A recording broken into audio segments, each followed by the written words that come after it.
Halo teman-teman, jadi kali ini kita akan melakukan praktikum titrasi asam dan basa.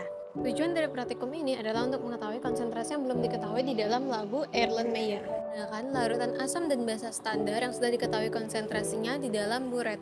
Sampai keduanya habis bereaksi yang ditandai dengan berubahnya warna indikator. Alat dan bahan yang digunakan yang pertama ada indikator PP. Selanjutnya ada pipet tetes, gelas kimia, dan gelas ukur. Larutan HCl, larutan NaOH, ada corong, buret, terakhir ada statif dan klem. Langkah yang pertama adalah mengisi larutan NaOH ke dalam gelas kimia. Kemudian langkah yang selanjutnya adalah mengisi larutan HCl ke dalam gelas ukur kira-kira sebanyak 5 ml.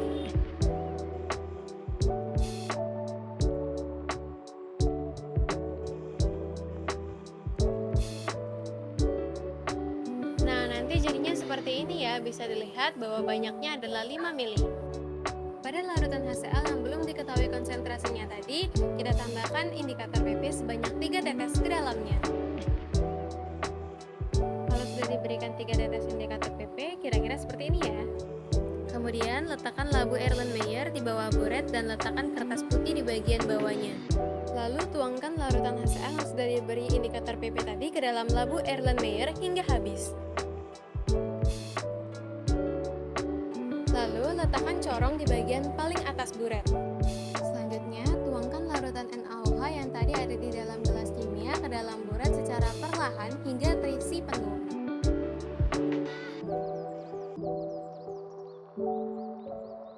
Kira-kira hingga sudah terisi sampai di sini ya.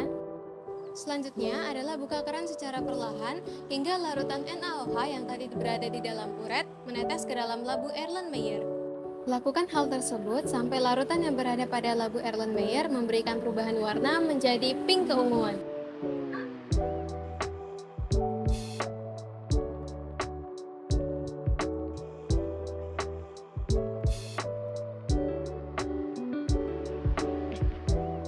Kira-kira sampai terjadi perubahan warna seperti ini ya.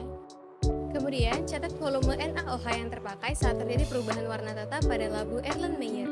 Pada percobaan yang pertama ini, volume NaOH yang terpakai adalah 24,5. Lakukan percobaan ini sebanyak 3 kali. Jadi, karena tadi sudah kita lakukan percobaan yang pertama, berarti buat 2 kali percobaan lagi yang seperti ini. Lakukan langkah-langkah yang sama seperti pada percobaan yang pertama tadi, hingga terjadi perubahan warna tetap pada larutan di dalam labu Erlenmeyer menjadi warna pink keunguan. Hingga akhirnya kita dapatkan volume NaOH yang terpakai pada percobaan yang kedua ini sebanyak 24,4. Selanjutnya kita lakukan percobaan yang terakhir atau percobaan ketiga. Ulangi langkah-langkah yang sama seperti tadi hingga kita dapatkan perubahan warna di dalam larutan labu Erlenmeyer. Hingga kemudian kita dapatkan bahwa volume NaOH yang terpakai pada percobaan yang ketiga ini sebanyak 25. Lalu kita akan mencari berapa rata-rata dari volume NaOH yang terpakai pada ketiga percobaan tadi. Caranya adalah dengan menjumlahkan volume NaOH yang terpakai pada percobaan 1, 2, dan yang ketiga. Lalu kita dapatkan hasilnya 73,9. Lalu 73,9 tadi kita bagikan dengan 3. Kenapa 3? Karena tadi kita melakukan 3 kali percobaan. Sehingga kita dapatkan hasil dari pembagian tadi adalah 24,6, yang menandakan bahwa itulah rata-ratanya. Selanjutnya di sini kita mencari mol dari NaOH dan juga menuliskan persamaan reaksi dari NaOH ditambah HCl. Mol dari NaOH kita dapatkan dari 24,63 dikali 0,1 hasilnya 2,463 milimol.